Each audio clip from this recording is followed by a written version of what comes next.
Welcome to everybody. तो जी हाँ दोस्तों, आज इस वीडियो में हम बात करेंगे challenged vote and tender vote, यानी ज़ेर एतराज़ वोट और टेंडर्स वोट क्या होते हैं, इनको पोलिंग स्टेशन पे कैसे वोट पोल करवाया जाता है और फिर इनकी काउंटिंग किस तरीके से की जाती है, क्या ये काउंटिंग में शुमार होते हैं या नहीं, तो इनमें फ़र्क क्या है, चैलेंज वोट किस तरह पोल होता है और टेंडर वोट की पोलिंग किस तरह होती है। तो चलिए शुरू करते हैं। इससे पहले हमारी रिक्वेस्ट है कि हमारे चैनल को सब्सक्राइब कर लें ताकि हमारी सबक आमोज़ वीडियो आप तक पहुंचती रहे। तो सबसे पहले चैलेंज वोट यानी ज़ेर एतराज़ वोट क्या है।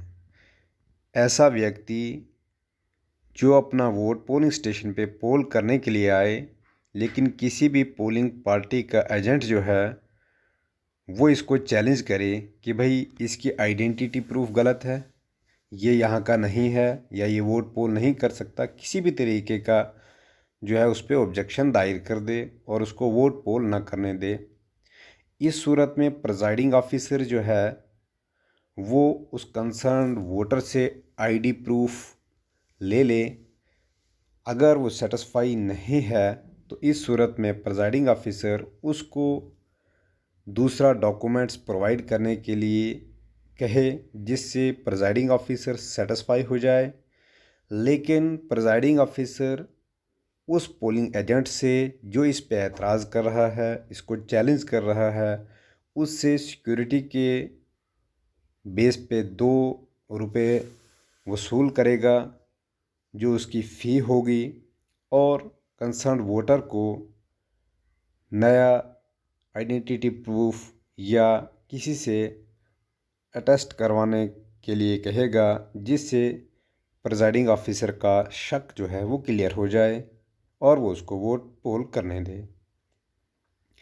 जब प्रिजाइडिंग ऑफिसर उससे सेटिस्फाई हो जाए कि भाई इसका आईडी प्रूफ ठीक है और वो उसको वोट पोल करने दे, और इस सूरत में जो पोलिंग एजेंट से उन्होंने फ़ी ली थी सिक्योरिटी डिपॉज़िट के लिए वो वापस नहीं की जाएगी और वोटर को वोट पोल करना दिया जाएगा। इस किस्म के वोटर को हम चैलेंज वोट कहते हैं, यानी एतराज़ वोट। अब सवाल पैदा होता है कि भाई इस पर्सन को सेटिस्फिकेशन अगर ना हुई तो क्या होगा। लेकिन अगर इस सूरत में वो वोटर जिसको चैलेंज किया गया पोलिंग एजेंट के द्वारा, अगर वो इलेक्टर रोल में अपना नाम वेरीफाई न करवा सका, यानी प्रिजाइडिंग ऑफिसर को सेटिस्फाई नहीं कर सका, तो इस सूरत में जो प्रिजाइडिंग ऑफिसर ने पोलिंग एजेंट से सिक्योरिटी डिपॉज़िट की फ़ी ली है वो पोलिंग एजेंट को वापस करनी होगी, और प्रिजाइडिंग ऑफिसर ने उस बंदे को यानी उस व्यक्ति को जो चैलेंज किया गया था उसको फर्दर कार्रवाई के लिए, नेसेसरी एक्शन के लिए पुलिस के हैंड ओवर करना होगा, ताकि इसकी वोटिंग में कोई खलल पैदा ना हो। तो ये था हमारा चैलेंज वोट का तरीका कि इसका वोट पोल कैसे करवाया जाए और इसकी फ़ी क्या है और कैसे इसको रिफ़ंड किया जाए या ना किया जाए। लेकिन चैलेंज वोट का आपने फॉर्म 14 पे डिटेल भरनी है, जो कि आपको इलेक्शन मटेरियल के साथ में चेकलिस्ट में फॉर्म दिया जाता है, इन फॉर्म्स पे भरनी है। इसके बाद हम बात करते हैं टेंडर्स वोट की। टेंडर वोट ऐसा वोट होता है कि फ़र्ज़ करें एक व्यक्ति पोलिंग स्टेशन पे अपना वोट पोल करने आता है, लेकिन छानबीन के बाद आफ्टर वेरिफिकेशन ये पाया जाता है कि इसका वोट पहले ही पोल हो चुका है।